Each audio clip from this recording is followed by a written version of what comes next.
All right, everyone. Welcome once again to the Face of Business. I am one of your hosts, Damon Pistolka, and that lovely gentleman right over there is Curt Anderson. Welcome to our show today. We are going to be talking with a special guest. We're having a special conversation with the co-founder and CEO of HighLevel, Shaun Clark. Boy, I'm excited, Curt. Take it away, my friend. Thanks, Damon. Appreciate it. Happy Friday, everybody. Coming to the holidays. What an honor. What a privilege that we have Shaun Clark here. Shaun, happy Friday. How are you, man? Hey, I'm doing great. It's great to be here. Thanks for having me.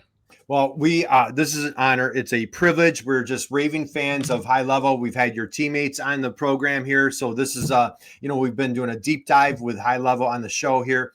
And so first question that I want to dive into for you, we go back in time a little bit. Like you've got a fascinating background. You're a serial entrepreneur. I want to go back a little ways if we could. Sure. When you're a little guy growing up, now you're an Oregon guy. Is that correct?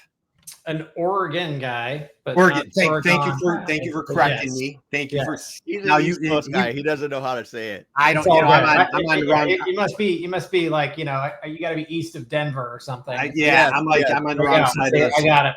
I'll get it. And on top of it, he went to the real OSU, Damon. He went to Oregon State University, right? The real OSU. So technically, not the one that you did. That's okay. I did attend that university till my junior year. Yes. Okay, so you start. All right, so Shaun, let's go here. When you're a little guy growing up,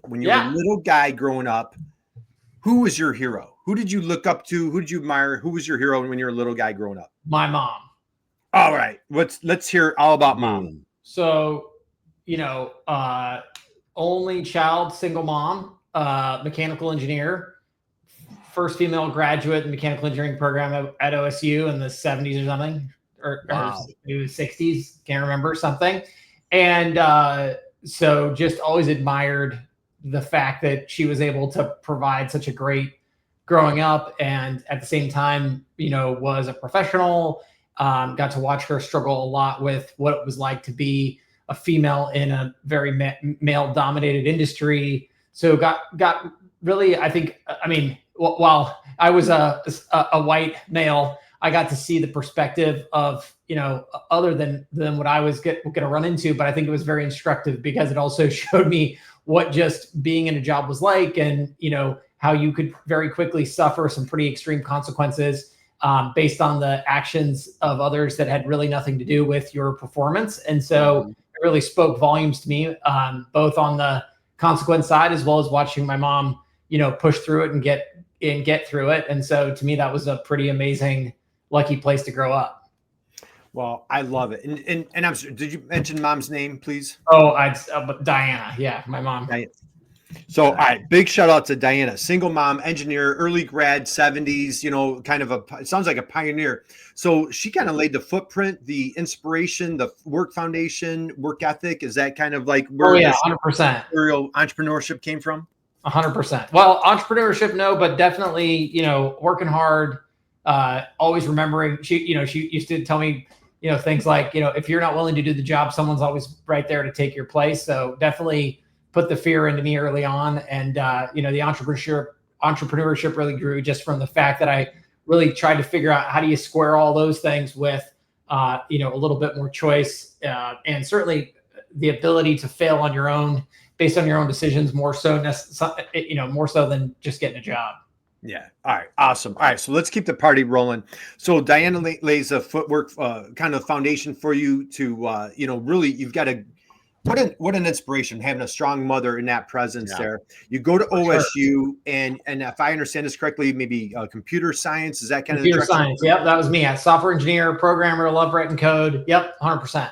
Now, and before that, before even going to college, I had the privilege to intern at Intel when I was, what was I, 15 or something, and then work writing software code for a marketing agency, which was really big. I mean, that Hewlett Packard, Microsoft, like really a couple hundred employees, was going gangbusters. So had an opportunity to work in industry prior to going to college. So kind of went into college, unlike a lot of my fellow, starters, had a keen idea of what it was really like to work in the real world before I began. So had a really good idea of what I was after when I got there.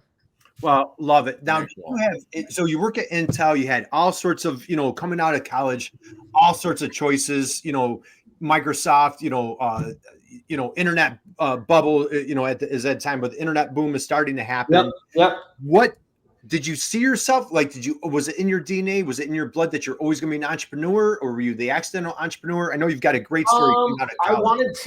I really always wanted to own my own business. I would say sort of, one of the mistakes I made, and I think some of this, I mean, I don't want to blame mom at all, but I mean, when you don't have entrepreneurs in your family, and I think this is just natural, if you don't know someone who does something, you sort of try to seek out those people. And I think to some extent, I would for sure put way too much emphasis, at least here, this isn't like, this isn't like learning to be an astronaut, right? It's not like there's this like precision system that you go through. It's a lot of, trial and error. And so I put a lot of stock into trying to find a fellow entrepreneur to learn under. And so I would say the biggest mistake I made was I sort of thought, well, I really need to find someone to learn from before I do this. And so it really, and there's always pluses and minuses to everything in life. So I ended up, there was the .com crash right there at the junior and of my college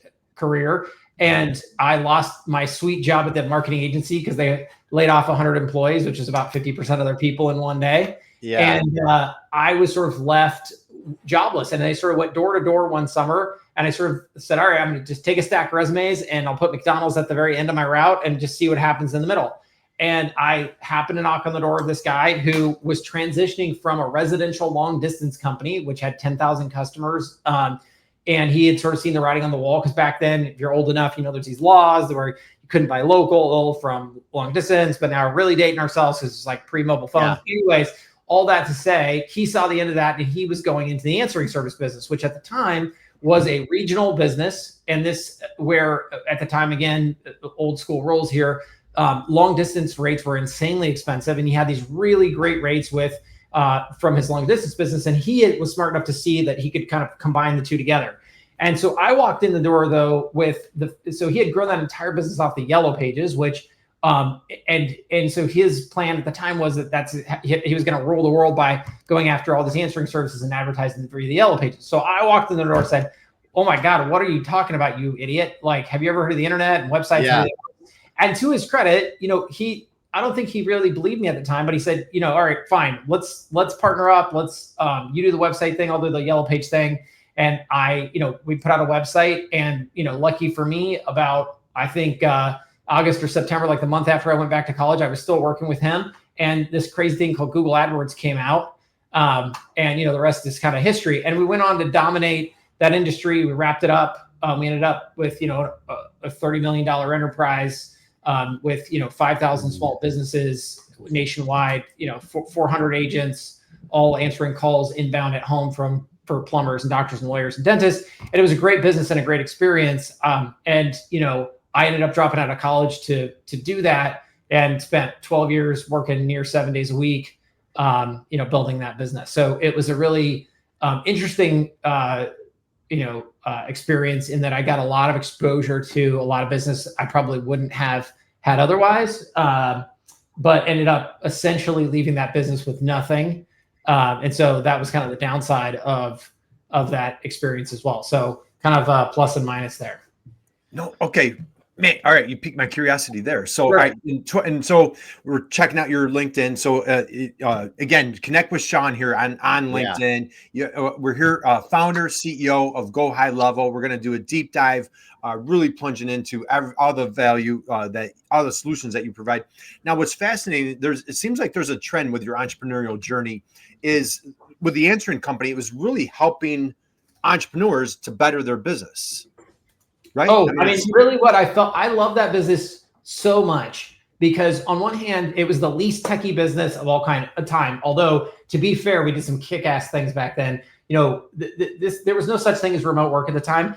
So basically what happened is we filled up this little building with people and, we sort of said, okay, well, what are we going to do here? And we started going around town looking at other places where, they had that. And the only thing back then where that was bigger than us, it was more of a call center. And a call center really was like, we're working for Ford Motor Company or something, and it's literally just like a body shop, And these places were wretched, man. I mean, Yeah. they were packed tight, and there'd be like, you'd have to to go to the bathroom, you'd have to raise your hand, and because the space, it was like the spaces were so tight, they had to it was like a runway. They had to clear the taxiway so you could get to the back. It was terrible. And then and then you had the parole officer sitting in the lobby, and it just on and on, right? Just that future was so terrible. We were not going to continue expanding our business if that's where we're headed. So then we read this crazy article online about this company called JetBlue, which was actually having at the time predominantly females in Utah taking calls, and they'd figure out how to do it at home. And we're like, that's the ticket. If we're going to do this, this is how we're going to do it. So there's a laundromat across the street that had this terrible little office space above it for rent. And we said, okay, that's what we're going to do. We're going to make that our spot. So we made that our pilot office. And, we tried, it was how do we put agents there? And how do we not connect them via a physical wire back to the office? And, we started off kind of hokey. And then I remember, but we got it working. And then, so we started to kind of started to do it a little bit. And then I randomly saw a job posting that Amazon had put out for a phone system engineer. And I'm like, I bet you they're working on some phone system at Amazon. So I applied for the job just so I could figure out what was going on. And then they called me and I said, okay, well, actually, I don't want the job, but I want to know who the heck is running this project. And sure enough, it turned out that's exactly what Amazon was doing. They were moving at the time away from basically buying big phone systems from other people and doing it themselves. So we're in Oregon, not Oregon, and we and Seattle, Washington is right north of us, where Amazon is from. And so we went up there, met with the team. We sort of became their inside, private beta testers of this, and basically built the entire what you can now buy as an Amazon hosted phone system around our original use case. And they allowed us to put literally thousands or hundreds, agents at home, and that's kind of how we kind of grew the business. It was a lot of fun. Wow. All right. Well, dude, I mean, the insight to go apply for a job just because I want, dude, you should have been a detective, right? So, right. I've made I will say, if I do anything well in life, it's find the shortcuts. Finding shortcuts. That's your superpower. Finding shortcuts. Yeah. And being willing to do stuff that most people would regard as nuts. Yeah. So now and again, they work. So Shaun, 12 years you mentioned. Now, did that lead you to? It looks like you had an invoice, a SaaS type. Did that lead you to that? Yeah. So lesson here is when you're getting into a partnership, you really want to know ahead of time what you want out of it, and I now say plan for the divorce before you get married, and I have seen this now with countless other entrepreneurs. Very few of them, luckily for them, sad for me, have worse stories than I do. They tend to hit the breakup points much earlier. But, the reality was that early on, I was offered a deal that I, as a naive 18-year-old kid, thought was Shangri-La, and I took it. And, 12 years later, when I had felt like I had essentially put my entire world into something and realized that perhaps I was due a bit more, I was told no. And to be fair, that was the deal. And I don't think anyone did anything wrong, but at the end of that time, I had moved from an 18-year-old kid to a guy who was married and had just had his first child. And I woke up one day and I realized that I was very unhappy with the situation. I felt it was incredibly unfair. And all of a sudden I had a child and I realized, okay, I'm going to have to tell this kid someday to go for his dreams. And if I'm sitting around here compromising, I can lie to myself all day long, but I cannot lie to him. So I got to do something about this. So I came to a point where I made it very clear I wanted more. I tried every which way to do it, and I was told no. And at some point, I just had to put my money where my mouth was, and I walked. And it was incredibly scary and painful and difficult. And lucky for me, I had a spouse who was willing to support me through it. And I went out and I started my first software company, which was not a very straightforward path, but all that to say, off my kitchen table, I eventually grew to about 1,000 small businesses, all while having my infant son bouncing on a ball while I was soft programming, trying to get him to sleep in front of me. Yeah. And it was a wild ride, but it did eventually gain some traction. And I eventually got bought out by a Canadian payments company. As I always say, sadly, not enough to retire on a beach, but enough to start HighLevel. And so here I am. Yeah. All right. Thank you. Thank you for filling in those gaps. What an incredible story. Super inspiring. So let's go into, and again, what I admire, it seems like you, the whole time you're helping companies with their customers. That's Small kind of a businesses. Yeah, theme. I've always been a small business guy. I'm super passionate about it. Like, That's awesome. with whether the call business, invoicing. Now, okay, let's do it, and then we're going to dive into how Go High Level is just such a powerful tool for all sorts of entrepreneurs, small business owners.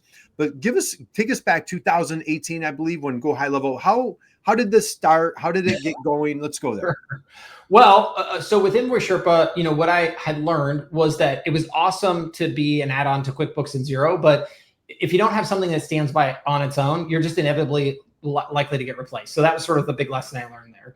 I also learned that, I'm not an enterprise guy. So I saw, the reason I sold InvoiceSherpa was simple. That I didn't have honestly, I didn't like, I would say, the idea of taking an enterprise. I knew other customers other companies that were doing it. I'm certain I could have done it. I just didn't like it. I don't like pretending I care about big companies. I don't like pretending that I like big companies. I can't pretend to be somebody I'm not. Yeah. And so fundamentally, I was just like, okay, forget it. I got to find something else. So I was like, great. So I realized from that experience, I needed to stand on my own. So having a QuickBooks or Xero integration was good. You should want that in your app, but it should stand alone and operate by itself. So that was kind of my thing. So then I was like, okay. Then I was like, all right, well, I don't want to try to be everything to everybody. So why don't I just pick a niche? So I went after, and to be fair here, I actually first went after the best software engineer I knew. His name is Varun. He's my CTO and co-founder today. But I knew I needed help. So I went after him. And at the time, I had sold InvoiceSherpa. I was like under a mandatory 1-year consulting agreement. He was off doing something stupid that I knew was going to blow up. So I sort of just said, all right, cool. I'll wait you out. I'm very clear about these things. I said, that's a stupid idea. So call me when it fails. And so we sort of kind of, I consulted away. He's still friends with you, Shaun? He's still friends with you after that? CEO. Yeah. I mean, I don't know if he likes me, but he's still around. But then eventually it failed as I knew it would. And he called me up and he said, all right, you're right. It failed. Now what? So, we did a couple of things. We started like an online invoicing thing, which is still technically, I think, live in the Android market. And we're going to make money off payments. That failed. Then we started Service Pro Max, which was a HVAC sort of field service, all you can eat management sort of app. The problem is we didn't bother to ask anybody if that's what the market wanted. And so when we came out with it, we had a bunch of customers and they said, oh, this is cool, but we've seen this before, except we've seen a version that's like, maybe it's a little more expensive, but it's got like 100 more features. So why would we use this? And we're like, oh, crap. So again, I'm really good. I'm not very creative at all, but I am really good at finding shortcuts and listening to other people's stories and really stealing great ideas. So I just listened to a couple great interviews from other entrepreneurs who were focusing more around marketing. And so what we did is we pivoted the app to HighLevel 1.0, which is really just two-way text messaging and reputation management. Because I figured, well, that's what every business needs, right? So then we went out and started selling that. And wow, that was amazing because now people are like, wait a second, hold on. You're going to help me grow my business? Well, holy crap, take my money. So that was exciting for the first 5 minutes. But then 2 weeks would go by and they'd all cancel. And, I am not the, I'm not the when it comes to that sort of stuff, it kind of like hurts your feelings when something you worked really hard on isn't going well, especially when they told you it was great. So I would just sort of be like, what's wrong? Are you guys like dumb or are you stupid? Which one is it? Because why are you canceling? And they would say, oh, no. It's just as good as you said it was going to be, except we don't have time to learn how to implement this in our business. And of course, to two software engineers, that is the worst thing you could hear because it doesn't, it's not like you need to build something you don't have. It's just that they're just not willing to learn it. And I'd say things like, well, don't you realize that the guy down the street's going to get this stuff and then kick your butt? And they'd be like, yeah, but we just don't have time. And it was just like, okay, now what? And so we got uber lucky in this moment because, this could have gone many different ways, but we got a phone call from a marketing agency and that marketing agency we had a co-customer in common. And he's like, hey, my name's Rob and Alex, and I have this customer and you're doing this thing for them. And I'd like to see what you're doing, this and that. And like almost every great idea I've ever come across, my first reaction is like, oh God, this is so stupid. Why are we talking to this idiot? He doesn't even pay us any money. But he was super nice, okay? He was super nice dude. So I'm like, all right, fine. So we get on the call with him. We show him what he's doing. And, he's like, wow, this is amazing. I have like 80 other customers. Can I buy this from you? And we're like, sure. But one guy, as exciting as that is, one guy buying that, like, whatever, it's not going to pay all the bills, right? So I'm like, who knows? But 2 weeks went by and he's still there. So that was good. He kept feeding us really good ideas. So that was awesome. But then really, long-term, what he did, apart from many things, is open our eyes to the fact that there's this whole world of people out there that help these small businesses implement technology who are really at the time getting no credit for any of it. And fundamentally, I think also by and large were service organizations, and they were really powering a lot of the sales of these other products, even in some cases unbeknownst to the products themselves. And so what we realized early on was like, gosh, what we should do is let's become the white knight there. Let's support these folks. So we literally pivoted our whole business to focus on these marketing agencies. And, lucky for us, Robin didn't just disappear overnight after that. He stuck in there. He introduced us. He'd been in the agency world for many years. He introduced us to all his friends. He brought us inside every place you could imagine that we would have never knew existed, let alone had access to. And then, and I'm very embarrassed to say, spent the next like 2 years flying around the country with me for free on his own dime, promoting HighLevel with no ownership, no pay, no promises, no nothing. It actually got so embarrassing. Varun and I woke up one day and we were like, oh my God, where would we be without this guy? We need to give him equity quick. So we literally just called him up and said, oh, hey, by the way, we forgot to tell you, we're going to give you equity. Here's the deal, blah, blah, blah, blah, blah. But now we are all three co-founders, and all three equal, and the rest is history. But by focusing on the real sort of heroes behind the scenes, we were able to find a market that was really underserved, but quite well developed, kind of staring a lot of people in the face.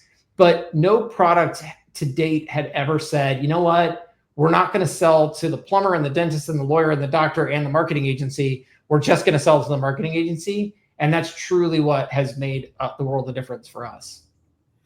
Yeah. Okay. And one of the things we talk about a lot is focusing on your customer and really understanding what they need. And that's what you guys did and really have and continue to focus in.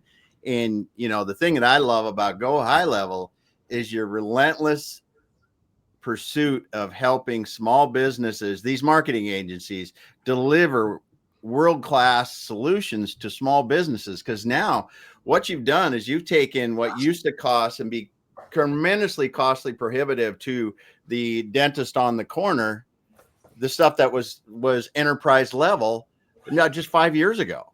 Yeah. And it's crazy cool because your pace of development of new products, innovations, and just continuing to improve and refine is, man, I tell you, if you're looking at your updates that you guys are doing there, it's almost like Twitter rolling, man. There's so much stuff going on. After this interview, I've got 3 more I'm going to be launching, so don't worry. That's awesome. The lessons here I would highlight are, and by the way, after my mom, my next hero is Warren Buffett. And I've been to Omaha to the Berkshire Hathaway meeting at least 8 years in a row. And I will continue till that man dies. And I don't go because I want to hear his investment advice, because he doesn't really give a ton of it. And it's the life advice and the business advice, actually. Yeah. And, things like, he always says the model's the thing that matters. And I would say that that's the truth for HighLevel. We don't fundamentally, I hate to break it to everybody, the secret may already be out, but we don't actually do anything necessarily new. We certainly have our things, don't get me wrong, but the core of our platform is not, hey, you've never seen this before. Really for us, it's about, hey, this is all the stuff you've seen in one spot.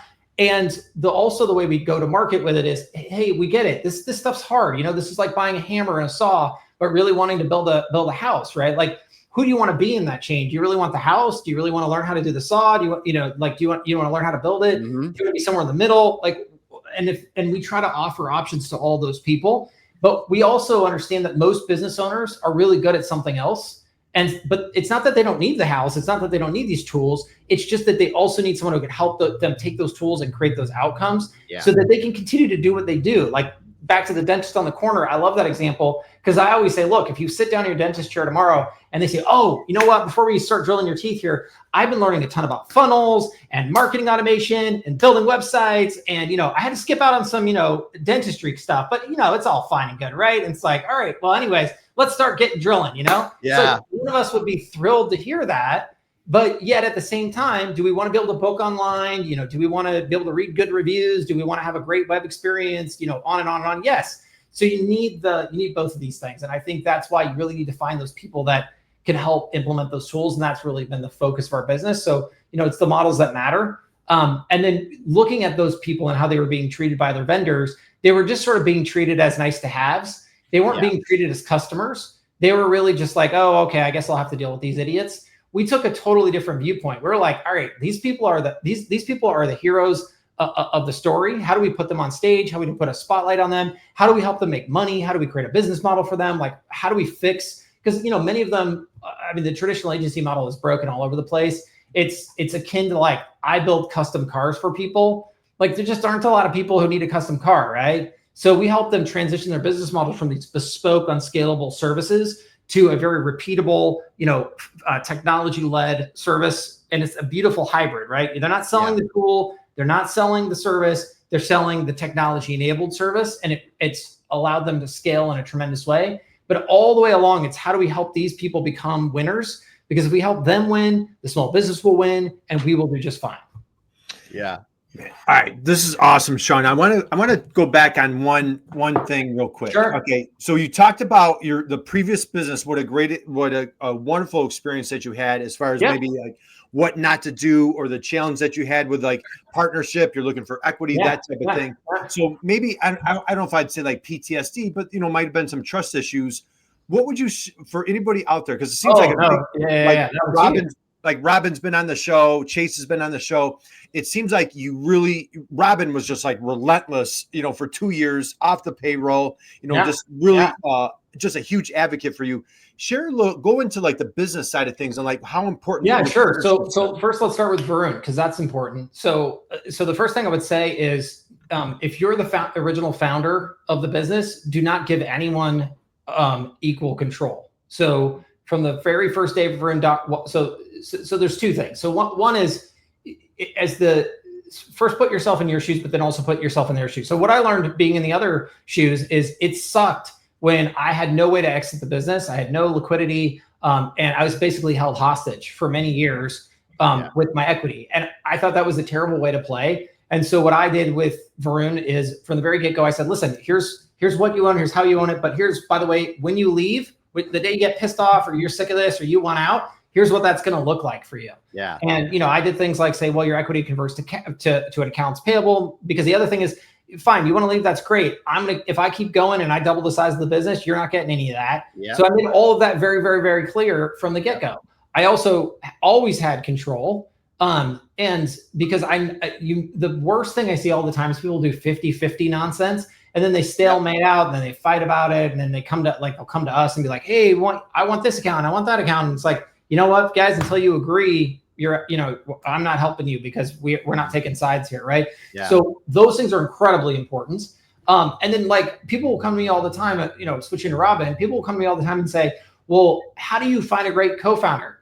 That's how you find a great co-founder. Find some person that will come out and back for you like that. And you'll never find anybody like Robin, but find somebody who gets anywhere close to that and you'll find a great co-founder, right? Find someone who believes in what you're doing so wholeheartedly that they will throw themselves into it without, all these upfront promises of fame and glory. And you will find yourself a great co-founder. I think there's no other way to do it. There's no job search for this. There's no forum for this. There is just meeting great people, doing great work with them, seeing who they really are, traveling around the country with Robin, getting up at odd hours and, going through the trials and tribulations. You just learn, you got to learn. It's like, everybody's going to be great on the first date, right? Everybody can keep it together for the first couple of months, but eventually, you gotta see people at their best and at their worst. Right. And that's how you find amazing, phenomenal people. So, all right, let's go here. In case there's somebody in the audience that is not familiar with HighLevel, please share with folks, what is HighLevel? How do you make the world a better place? Sure. It's an all-in-one sales and marketing CRM system that basically allows you to, any kind of small business you could imagine, you can run the entire business end to end on. It also happens to be multi-tenant by design. So if you also want to run 100 locations or 1,000 locations or 10,000 locations, you can also do that, all within the same application quite easily. Yeah. Okay, that summed it up quick. And so I'm going to, hey, if you guys don't mind, can you see my screen? Yes, Sure. you can. Okay, so I'm going to go here. So Shaun, let's just walk through a little bit. So Sure. all in one platform, like, man, I know there's a lot of people out there. You're speaking. Yeah, I mean, it's just like, language. it's like calendaring and booking and websites and funnels and CRM and like on and on and on. It's very hard. Like analytics, you can create ads in it now. You can do courses, you can do communities, you can do invoicing and payments, and there's mobile apps and a mobile POS system, and like just on and on. You go all the way to the bottom. Most people, the way I would look at it is go to the bottom. There's a great chart there that shows all the different products that we replace. And those are really what, honestly, we do. We build this all in-house. It's not integrated. There's like a phone system there, two-way texting and WhatsApp. And now we have inbound voice AI now and content AI and all kinds of image AI and conversation AI is a big thing these days, and we've got it all. But all these things that you can do, you can all do this in HighLevel and more, kind of all in the same app. And I know it's hard to believe, but it's actually true. And you can do it for a very low price. Yeah. We don't charge, and we don't charge by customer or by contact or by user or any of this other nonsense. Yeah. Like other people do. So we have a very flat pricing model as well. So we try to make it super easy for people to both not only get started, but as importantly, scale up so that, we're not, and really the secret here that we've learned is that the vast majority of these other companies, the way they've built their businesses is radically different. They take a lot of other people's money most of the time. They plow into ads and SDRs and BDRs and AEs and outbound calls and blah, blah, blah, blah. And you know what? That just is a very expensive way to acquire customers. And what they end up having to do to back all that up and have any hope of someday making money is they have to create a pricing model that the bigger you get, the more you pay. And we've just figured out how to sidestep all that by not having that same model. Yeah. And you guys approach your business in a different model than most SaaS kind of companies, because you guys didn't go right in for venture capital money in the beginning and take off that way. Talk a little bit about that, because that's commendable. Yeah. So I mean, if you haven't figured this out already, I'm fairly opinionated and mouthy, so it doesn't go over. So you try to walk into some room with some certified smart people. It doesn't go very well. And so, we had to figure out early on how to be profitable, and we sort of, I would say, are more profitable almost from inception.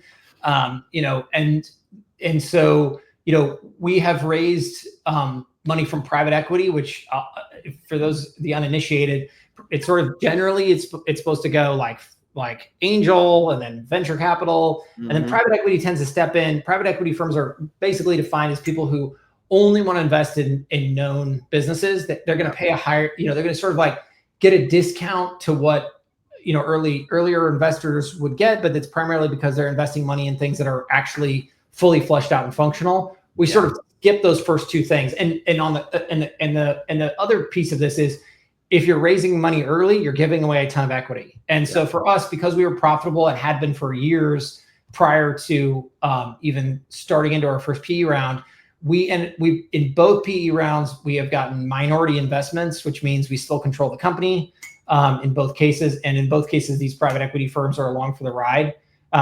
They are very smart people. I respect them greatly. They give us good advice. But if they ever give me advice I don't want to hear or I'm not interested in following, I don't have to. And to me, that was very important. But we took private, and we'd actually have never spent a dime of their money on operating the business because we never needed it. We didn't need it then, and we don't need it now. What we did do with that money is we used it to pay back our employees, many of whom had again, back to putting yourself in other people's shoes. Having no liquidity in a business isn't a fun place to be. And we've had some employees who have just absolutely killed themselves for 6 years to help us get here. And in the meantime, given away a lot of other easy money, quick, win opportunities, and had to tell a lot of friends, family, spouses, and otherwise that they were onto something bigger. And I felt a big responsibility to give them an opportunity to take some money off the table. And that's exactly what we did with these PE rounds. Awesome. Very admirable, incredible, dude. Yeah. So Shaun, let's go back. So profitable right from the beginning. Was there a stage when you felt like a tipping point where you're like, man, I'm really onto something? Like, was there a menu No. item? Was there certain thresholds, revenue benchmark? No. No. It remains to this day. It's easy to sit back and pontificate, but I got to tell you, every day we are very much in the battle, and we have been since the beginning. And every day it was about getting up and saying, like, how do we make forward progress today? How do we help people today? How do we make the best decisions we can today? There's no master plan. There's no future state that's knowable. I can think of lots of mistakes that we made, but I wouldn't have done it any differently. And I wouldn't advise anybody else to do it any differently. I mean, to this day, I talk to customers on a daily basis, and I'm proud to do so. I think it's about just trying to stay in the moment, because what's been key to us is we work with an incredible customer base that we regard with such respect that, we really see ourselves in service of those folks. And our mission each day is to make sure that we're doing right by them. And it could be, maybe there's an existing feature they're trying to use and there's a bug or an issue or whatever. That's one thing. But the bigger thing for me is extracting the value that they have, which is, hey, we need this built in this way. And if you build it like this, you may not even understand why it matters. I'm decently intelligent. So most of the time, when they explain it to me, I can get it. But I will say that when I explain, there are many things that we've built in ways that I would have never imagined building because of the fact that they have that experience. And we're able to do it right out of the gate in the way that it gets essentially to the meat of what they're trying to accomplish a lot faster than other applications, because we just don't have to sit there and listen to the plumber, the doctor, the dentist go on about something, quite frankly, no offense, they just don't have any expertise in, right? It's great. And so we really pay a lot of attention to what our customers every day. And the only way to do that, quite frankly, in my opinion, is just kind of stay in the moment, be visible, be vocal, be whether it's on Facebook or Messenger or on a Zoom call, doesn't matter. Just be with your customer and try to constantly be, moving that value back to your team so that they can continue to build. Yeah, I love that. And what's fascinating is like your model, like you talked about earlier, like really understanding the customer. Damon, you talked about it a little bit, but what's really fascinating with the Go High Level is like, not only have you just like fiercely, unapologetically committed to your customer, you understand the customer's customer. You're not dealing directly per se with the dentist, the doctor, the plumber, all those things, but like you're going to the agency and like, hey, agency, I have your back. I see the blind spot you have. I see how we can help you better with that dentist, with the Main Street, retailer. We work with manufacturers. So whatever that space is, really a unique business model. Where did that business model come from? Who are you going to give credit to on that one? Oh, I mean, my customers. I mean, this is another thing I would highly recommend everybody do. Understand your strengths, but also as importantly, and maybe more so, understand your weaknesses. Mm-hmm. And don't try to make your weaknesses better. try to find somebody else who's already good at what you're terrible at, and make their job filling in the gap for you. And it doesn't, and it sort of, maybe that feels selfish, but I think the reality is it's a beautiful pairing, because I will say there are very few product and engineering teams on planet Earth in this space. In fact, I will say none in this space that can execute as well as we can. Mm-hmm. And that is what we are good at. And we will continue to be good at that. What we are terrible at and will continue to be terrible at is trying to guess what our customers need. Mm-hmm. And we literally, so what we've done is align our business in a way where, be it the town halls that are live Zoom calls with the product teams that anybody can go to that's a customer, where the team will present to you what they're doing. They'll say, here's our roadmap. Now, what do you think about it? And we'll get you, and you can give live feedback right there. You can ask questions. Mm-hmm. Ideas list, where you vote up exactly what you want us to do. And we actually use that ideas list to figure out what we're going to build every quarter. Yeah.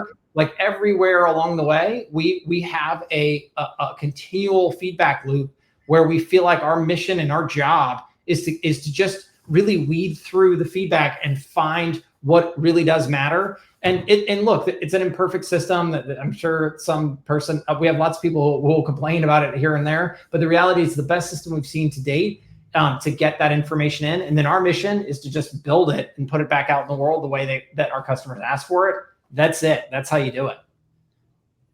Well, I love it. All right. Is coming into the new year, what are you super excited? I don't know if you want to reveal or like any Oh, I mean, we don't, this is the funny part about it. So the other thing is like, on one hand, it'd be great for interviews like this if we worked like other companies where it's like we have some big aha moment coming. Yeah. But I'm telling you, the second we have anything of value. So the other thing we live and die by is the skateboard model. So you can actually look this up. As always, like every good idea, I stole it from somebody else. Yeah. But the skateboard model of programming is quite simple. Everybody says they want a race car. And respectfully, some of them need it, but most don't. So what you do first is you make a skateboard. And the reality is most people get the skateboard and they're like, hey, I asked for a race car, bozo. This is a skateboard. What's the deal? And you're like, no, that's cool. We're still building the race car, but we just wanted to show you where we're at so far. What do you think? And one crazy guy will step out of the crowd and jump on the skateboard and be like, holy cow, you know what? That's all I needed. Bam. And he's gone. He's off on the skateboard. But the next person will say, okay, this is cool, but here's what I need. This is what I really need to make it worth it.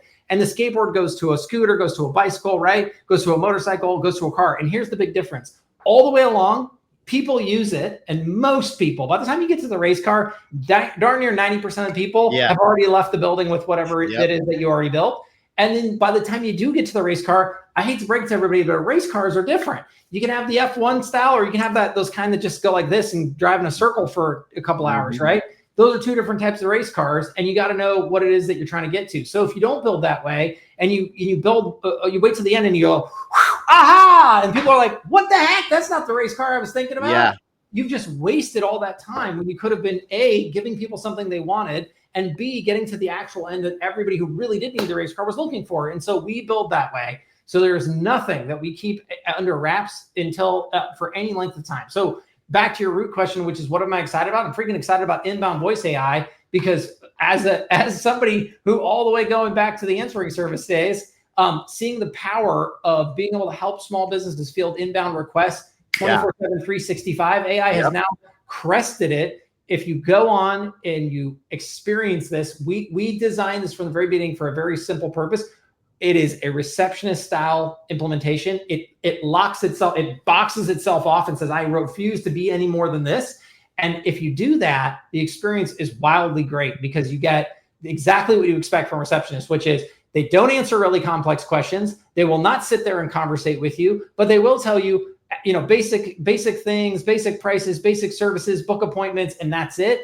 And for the vast majority of businesses, it is stupendous. And we do this on voice, we do this on conversation AI. We will also be coming out with it on the outbound side. Although to break everyone's hearts and destroy everyone's dreams, it will not do everything and anything, and will not magically grow your business for you. It will be basically an outbound receptionist doing the same thing the inbound does, and mostly on along the lines of new leads that you actually generate.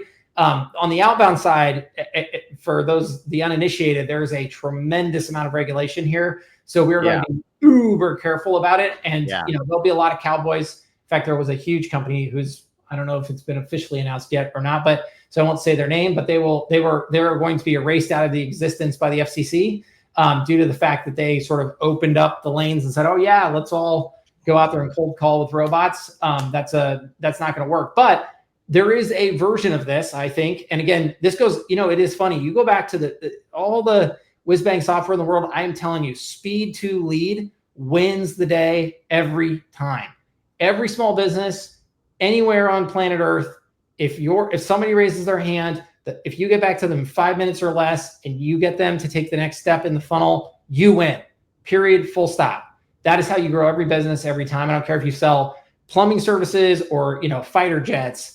The day somebody raises their hand, in fact, good example of this, take products that have monopolies. If you said I really want a Tesla, right? And the reality is there's always competition to that, because even though there's one manufacturer of that product, there's also all the other things in your life that are going to pull you away from that interest. So even there, if you were to raise your hand, the faster they strike, the more likely they are to close the deal. And all of that is still very much the same today, because fundamentally what we're talking about, all this software is really a psychological construct. It is about trying to move humans from interest to purchase as fast as humanly possible. And the way to do it these days is automation. So really that is where we are focused and what I am most excited about. And, yes, we will continue to roll out all the other amazing CRM products and software stuff and replace all of our competitors. that are out there and do it using this amazing model. But I am still more excited today about helping a small business, go from, in fact, great example here in Eugene, Oregon, where I live. I still to this day, the guy who did my HVAC system when we first moved in, he was one man in a van. He had 12 freaking Google reviews. I said, what the heck? Why do you have 12 Google reviews? And he said, because I'm a plumber. And I said, well, what if for $300 a month, I could get you more reviews? He said, sold, without asking any questions. Which is, I think is funny, but fast forward to today, he's got 30 trucks. I don't think he's been out at an HVAC job in years, and he's got 1,000 Google reviews. And to this day, he never calls me. We still do the one thing we've always done for him, and it has grown his entire business. Because again, when you Google, HVAC Eugene, Oregon, or HVAC me, he shows up near the top. Game over. He wins. Yeah. Hey, Damon, we got a question here from Dan that we should pull up. Dan, we missed this a little while ago, but if we get there, Shaun, what do you think is the usefulness of cold calls, emails, and Google ads in today's B2B marketing? Why don't we throw in? That's a huge range. It is a huge range. Yeah. Yeah. So I mean, okay. So here's the tough thing, right? So this is like cold calls and cold emails. The reality is I can think of cold calls and cold emails that I've bought stuff from. Very few though. Although to be fair, I sold, so InvoiceSherpa, my business that I sold from a cold call. And I point this out because I hate cold calls. I think everyone would say that, right? I hate cold email. That's what everyone would say. But why did I do it? It's because the pitch was right. The guy called me and he said, I'm gonna take you to the, I'm gonna sell your business and blah, blah, blah, blah. And you know what? I did what I always do. And I just called BS on that. And I'm like, yeah, sure, buddy. I've gotten a million of these calls. And he's like, all right, I'll tell you what. He's like, you name a price, you sign a document that says if I sell it for that price within the next 6 months, I get a commission. And if I don't sell, you don't owe me anything. And I'm like, all right, send me the document. And you know what? All the way through, I was very skeptical. I'm like, I'm gonna sign this stupid thing. I'll never hear from this guy again. I signed it, and 2 weeks later, or actually it was a week later, he came out with 3 bids maybe. Nice. So point being is I think those things are exceptionally good. In fact, my 12-year-old is just set up his website this morning, and he is going to go and start selling HighLevel, and he's starting with cold calls. So, the reality is, I think all of that stuff can work. Now, personally, if you ask me what I would do, I think one to many is the better strategy. And what would I do? So people ask me all the time, how would you do this? I'll tell you what I would do. I would focus on local. Start with local. Why?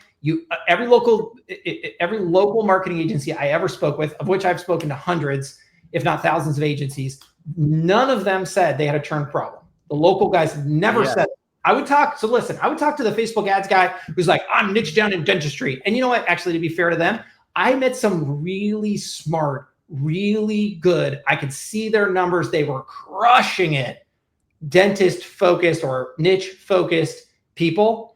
And their churn was terrible, horrible. You know why? Because what people don't fundamentally understand is the business owner doesn't care. In fact, they don't have time to care. The dentist does not have time to sit down and look at your ROAS to see that you're really crushing it for them. What they do is it's simple. They have the bookkeeper sit down and say, all right, show me all our expenses from most expensive, least expensive, and then try to kill it. And the second they hit your $3,000 plus ad spend bill, they're like, okay, wait, what was that new Mercedes down at the lot? It's like $800. I kill this idiot, I get that new Mercedes. I mean, the churn was just remarkably high. And it's because they didn't have the connection to the customer. The local guys, they never had this problem. You know why? Because they take a box of donuts in every 2 months, and the dentist would never cut them. Oh, that's Bill. I love Bill. He's great. He's such a nice guy. He always stops by. They don't know anything about ROAS. He's not, and by the way, he's not specialized in dentistry. They don't even barely know what the guy does for him. But what they do know is who he is as a real person, or who she is as a real person. And that connectivity was crucial. Now, what problem did those guys have? They ran into share of wallet issues, which is I've sold the dentist marketing, and the dentist will pay me for marketing for the next 30 years, but I want to make more money off the dentist. How can I help? And that's how HighLevel helped them. But that is why I would start with local, because people will know, like, and trust you better, period, full stop. Now, how do you maximize local? You maximize local by you do the one-to-many. So first, take advantage of the one-to-manys that exist. These are like the Chamber of Commerce, the BNIs. You go there, you do non-pitch presentations. You show people how to market their business for free. You show them how much they can do, how big it is, how all the amazing things. And they're going to very quickly realize 2 things. Wow, that looks amazing. boy, that sure seems hard. Oh, wait, this guy at the front seems to know what he's talking about. Maybe I'll go ask him. And boom, that's how you'll pick up a lot more customers. If you run dry on that, then then the next thing you do is you start your own local business content strategy. So then you're calling every business owner, hey, Bob, I'm not calling to sell you something. I'm actually calling to see if you'd like to come on my YouTube podcast where I interview local business owners and how great and amazing they are. And I'd love to talk to you about how great and amazing you are. And everyone has an ego. Everyone loves it. It creates connectivity. It establishes you with local market presence and a local market authority. And over time, you'll crush it. That is where I would start. That is how I would do it. So yes, do cold calls and cold emails work? Certainly. But I'll tell you, that works a lot better. Now, what's hard about it for most people, you have to get out from behind your computer, which scares the hell out of most people. There's a little bit more upfront work, but I will tell you fundamentally, if you really think about, I can think about other businesses that sell this way, and they just have incredible amounts of luck. And many of them, so just think about like your HVAC guy. Do you think that they're buying, national mega brands for all their stuff? Of course. They're buying Lennox and they're buying Carrier and they're buying all this. But I'll promise you this, the person who sells it to them, they're not getting on a Zoom call with them. That guy's showing up in a freaking truck, okay? Yeah. Your dentist, I'll tell you something. Go look up Patterson Dental, multi-billion-dollar company serving almost every dentist in the freaking world. How do they show up, though? They show up in a van.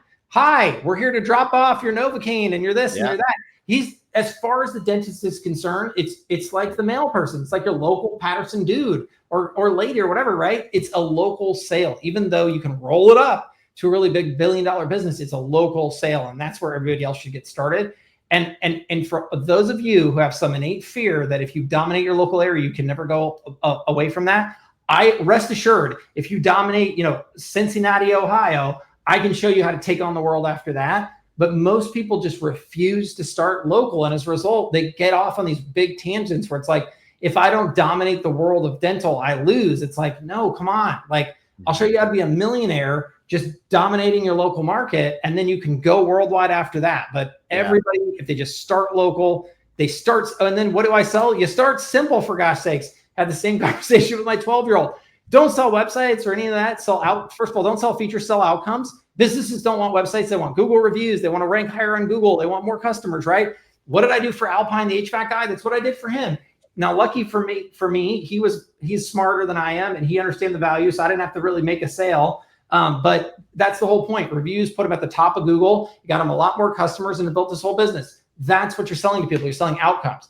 The one thing I hear people do, they make the biggest mistake, is they freaking try to talk about features. So they're like, oh, well, I've got this great CRM system. And then someone will be like, well, I've already bought a CRM system. What's the difference between yours and mine? And all of a sudden you have two people who, quite frankly, have no expertise debating the thing that they should. It's like if you and I started debating heart surgery techniques. Yeah. You don't know what you're talking about. I sure as heck don't know what we're talking about. So why are we talking about this? But unfortunately, when people do this, since the business owner's already made a software choice, you're putting them in a position of feeling forced to debate it. Versus if you think about the home remodeler, when you're asking them to remodel your house and they say, you never say, okay, wait, hold on now, but you use Makita products, right? Because I'm a Makita man. Because if you use DeWalt, you're not doing this. Yeah. That's not how it works. No one ever says that. And that is not how this should go either. You need to focus on the outcomes. And if they ask you about your tools, you should almost laugh in their face and be like, what are you talking about? Who cares what tools I use? I'm going to get you more customers and more 5-star Google reviews. Isn't that what you want? And that is where the conversation will end. And that is how you will win the game. Yeah. Drop the mic, Mr. Shaun Clark. That was phenomenal. All right, dude, I know I'm keeping you over time. Two last questions for you. That was, all right, first off, man, thank you. That was just brilliant. I'm like speechless right now, Damon. That was absolutely phenomenal. Shaun, let's go here. Sky is the limit for HighLevel. Sky is the limit for HighLevel. Yes, it is. What are you like? Are you going to become Microsoft level? Like what's the future? How big is HighLevel? I get this question also. How high is HighLevel? I get this question all the time, but I'll tell you, I will continue to give the same boring answer that I love, which is, remember, we're not doing this alone, right? We're doing this in partnership with our customers. Mm-hmm. So, I mean, we can go as big. We are worldwide today. We'll go even bigger though. And we'll help more people in more ways. But I would promise you this, we will do it the same way we've always done it, which is that I will wake up every day and make sure that the other person on the other side I'm selling to is making money doing it, building a business on their own, like really achieving the things they're setting out to achieve. Because if I do that, I'll be just fine. And and where we go with it, I mean, I want to help as many people as humanly possible. I want to change the model and the paradigm under which we all operate, because I think that is the biggest issue here, is that people believe that the only way to win is to sell people something and then jack up the rates and charge them more later and be all tricky with it just to try to like meet some other person's expectation, most of the time investors. And I feel terrible because a lot of the people who start businesses that I start, they were engineers like me, and they just end up having to drink the Kool-Aid in order to keep the lights on and do the thing that they love to do. And it doesn't really work out for them, by the way. I've met a lot of them and they end up owning almost none of the companies that they start because they've had to give away their, they'd have to sell their soul for another $1 to keep the office open. And I just think it's terrible. And the people who really lose are the small businesses that end up getting these products shoved down their throat and then have their salesperson vanish in the dark because they got to go call another 1,000 people today to make a sale. It's just a terrible paradigm.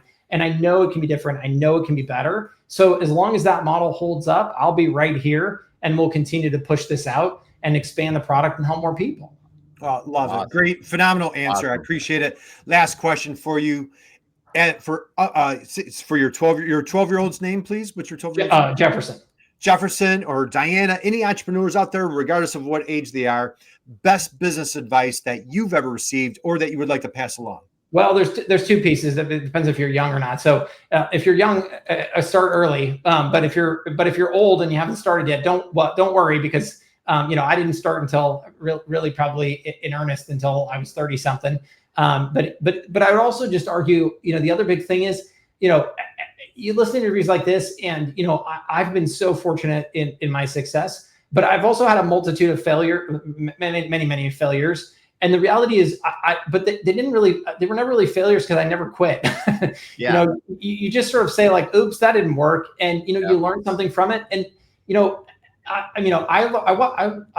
read a book once from a woman. I'm trying to remember her name now, but it really was. She was a college professor. And what she fundamentally did is she went out and she gave kids these tests that they could not pass. They were unpassable. These were like fifth graders getting like 12th grade math tests. Right. And then after the failure, she would sit down and interview and be like, hey, what did you think about that?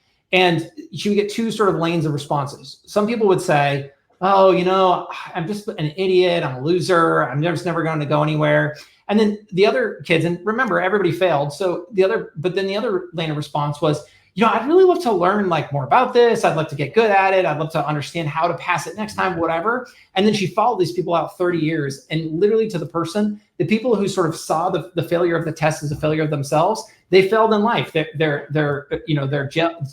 incarceration rates were higher. Their drug addiction rates were higher. Their pay was lower. I mean, everything, their death rates, they died at a much younger age, on and on and on and on, to the person. And she did this in different socioeconomic groups, different physical locations, all kinds of different demographics. Nothing mattered. It was fundamentally the attitude that made the person. And the vice versa, right? The people who saw it as a challenge and as something to overcome or to learn from, they just did radically better in all facets of life. And so my thing that I would pass on is keep that in mind. When a failure occurs, do not see it as a failure of yourself. It doesn't mean that you didn't do anything wrong. It doesn't mean there's anything to learn from it, but it just means, don't quit, take those lessons, keep on moving. And the worst part about entrepreneurism, I think, is it's hardest at the beginning. That's the worst time. The first call you make is going to be the worst call you make because you are going to be the worst at it. It's going to take a lot of reps to get good at it. And, that's why I think most people quit, is they do it, 50 times and they think, oh gosh, that was hard, and I'm not going anywhere, and I can't see the improvement. So, again, start early and continue to, and don't quit, and continue to pivot and find that lane that works for you. And if you do that, you can do quite well and be quite happy with those outcomes. I think those are the two biggest things I've learned from this journey. Awesome. Phenomenal answer. And by the way, we got a comment.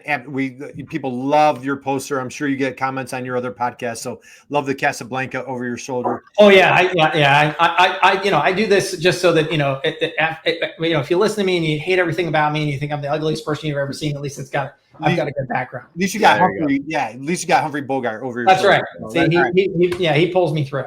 So, hey, and Curtis Tompkins, a great friend of ours, says, start early, don't quit, continue to pivot and find the thing that works for you. There it is. Drop the mic, right, Curtis? So, all right, Sean, I've kept you way over. No worries, guys. Well, thank you so much. I had a Thank great time you, today. man. This was, I want to thank everybody in the chat. I want to thank you, your team, Robin, Chase, everybody out there. We wish you just continued monster, massive success. It's just a privilege for us kind of, having a front row seat, watching you guys build this company, helping entrepreneurs all over the place. Damon, what do you got as we close out?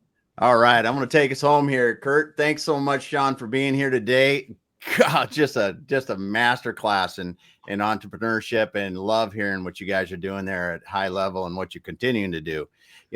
First of all, I want to thank the people that dropped comments in today. We had Kevin, Sadia, Dan was in there a couple times, and then we had Usman and Curtis dropping that last comment. Thanks so much. And if you got in this late, go back to the beginning and start over because you missed a lot. You want to go back and listen to Sean and the golden nuggets he was dropping.